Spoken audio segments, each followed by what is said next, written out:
سیاحت کا شمار دنیا کی سب سے جلدی پھلتی پھولتی صنعتوں میں ہوتا ہے، نیز زیادہ منافع کے حصول میں کامیاب مانی جانے والی صنعت بھی سیاحت ہی قرار پاتی ہے۔ ایک اندازے کے مطابق دنیا کا 10% جی ڈی پی سیاحت کی صنعت سے حاصل ہوتا ہے۔ اس صنعت کو منافع بخش بنانے، نئے روزگار کے مواقع فراہم کرنے، غربت کو ختم کرنے، بین الاقوامی سرمایہ کاری کا ذریعہ، نیز بین الاقوامی ثقافت، رہن سہن اور بھائی چارے کا سب سے بہترین ذریعہ سیاحت کو سمجھا جاتا ہے۔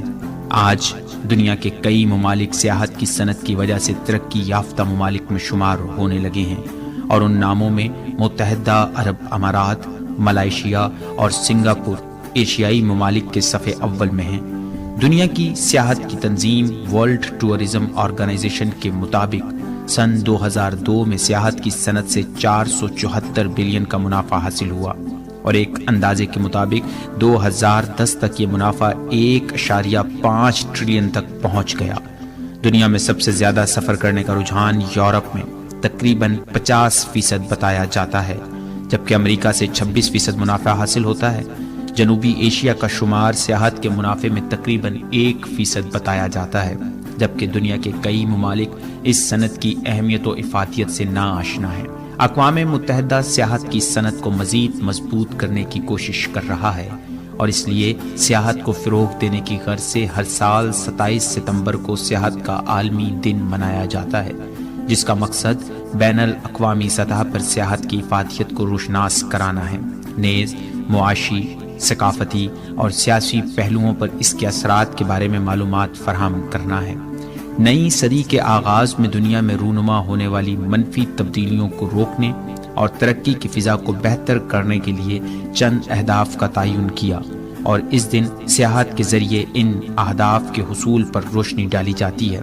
اس موقع پر اقوام متحدہ کے جنرل سیکریٹری نے کہا، ہم سب کو سیر و سیاحت کی صنعت کو مل کر بڑھانے پر زور دینا چاہیے تاکہ معیشت کو ترقی حاصل ہو، ماحول کو بچایا جائے اور ایک ترقی یافتہ معاشرہ قائم ہو سکے جس میں لوگ اطمینان کے ساتھ زندگی گزاریں۔ ہر سال اقوام متحدہ کی بین الاقوامی سیاحت کی تنظیم united nation world tourist organisation مختلف طریقوں سے تقاریب کا انعقاد کرتی ہے، جس میں مختلف تنظیمیں حصہ لیتی ہیں۔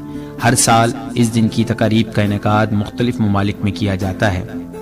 یہ دن 2014 میں میکسیکو، 2013 میں مالدیپ، 2012 میں اسپین، 2011 میں مصر، 2010 چین، 2009 گھانا، 2008 پیرو، 2007 شری لنکا، 2006 پرتگال، 2005 قطر، 2004 ملائیشیا اور 2003 میں الجیریا، جبکہ 2002 میں کوسٹاریکا میں تقاریب کی روایت کے سلسلے کو جاری رکھا گیا۔ اس دن تقاریب میں نہ صرف سیاحت کی صنعت کو فروغ دینے کے لیے اقدامات کیے جاتے ہیں بلکہ نئے روزگار کے مواقع بھی بتائے جاتے ہیں۔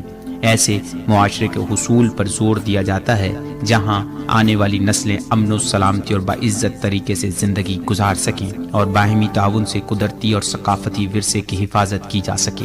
ایک اندازے کے مطابق 2002 سے 2014 تک سیاحت کی صنعت میں 4.31% اضافہ حاصل ہوا اور 1.33 بلین ڈالر کا منافع حاصل ہوا، جس میں 2015 تک مزید 3 سے 4% کا اضافہ متوقع بتایا جاتا ہے۔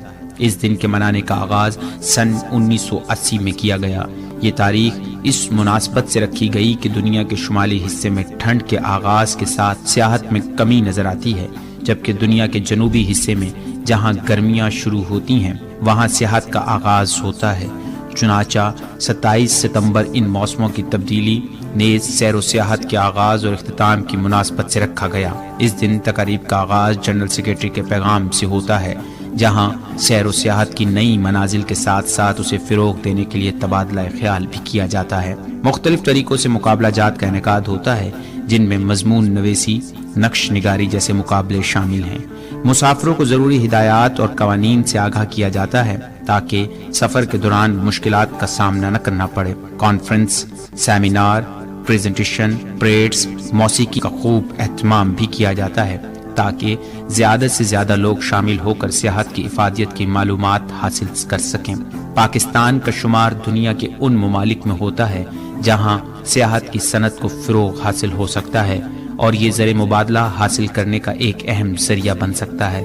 پاکستان کی تاریخ ایک اہم تہذیب و ثقافت کی تصویر کشی کرتی ہے۔ اس کے علاوہ یہاں کا موسم اور دلکش مناظر سیاحوں کی توجہ کا مرکز بن سکتے ہیں، مگر اس کے لیے سیاحت کی صنعت جس میں بہترین ذرائع آمد و رفت، رہنے کے لیے اچھی رہائش گاہوں کا قیام، اچھا کھانا، تفریح اور اشتہارات پر زور دینے کی سخت ضرورت ہے۔ پاکستان اپنے سیاحوں کو مذہبی سفر، تاریخ اور آثار قدیمہ کی معلومات کے لیے سفر یا پھر تفریح کے لیے مسافروں کو دعوت دے سکتا ہے۔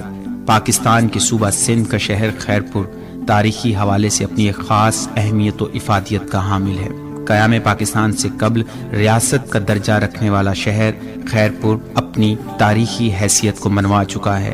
اسی وجہ سے دنیا بھر سے ہر سال کئی سیاح خیرپور کو دیکھنے آتے ہیں۔ خیرپور کے تاریخی اور گھومنے کے مقامات میں خیرپور شہر میں واقع فیض محل اور خیرپور سے چند کلومیٹر دور کوٹ ڈی جی کا قلعہ ایک اہم جگہ ہے۔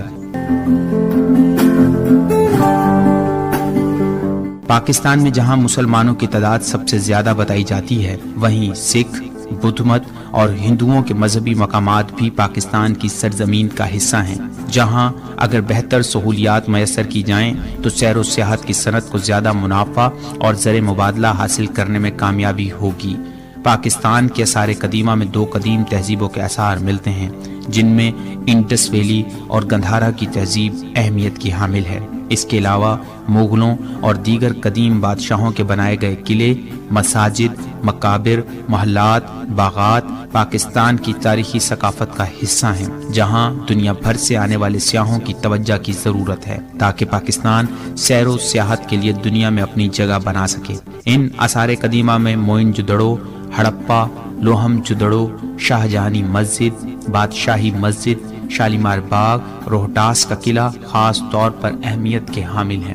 پاکستان دنیا کے ان ممالک میں شامل ہے جہاں دنیا کے بلند ترین 4 پہاڑوں کے سلسلے ہیں۔ ان میں ہندوکش، کراکرم، ہمالیہ اور پامیر شامل ہیں۔ انہی سلسلوں میں دنیا کی دوسری بڑی چوٹی K2 بھی واقع ہے۔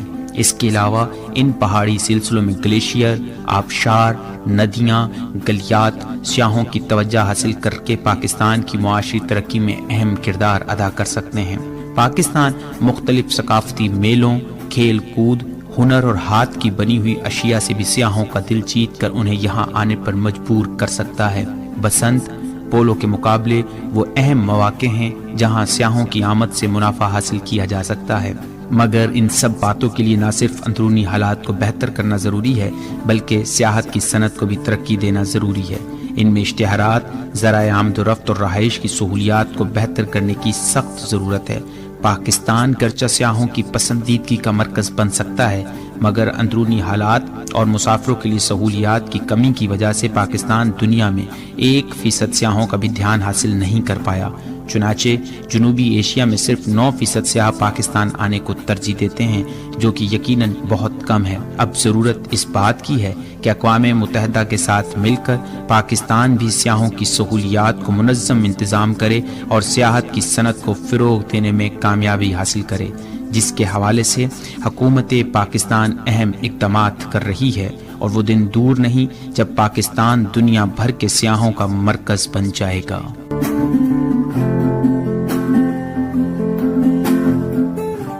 سیاحت کے عالمی دن کے حوالے سے رپورٹ آپ نے سنی۔ راوی ندیم احمد، پیشکار افسانہ چنّا، پیشکش ریڈیو پاکستان خیرپور۔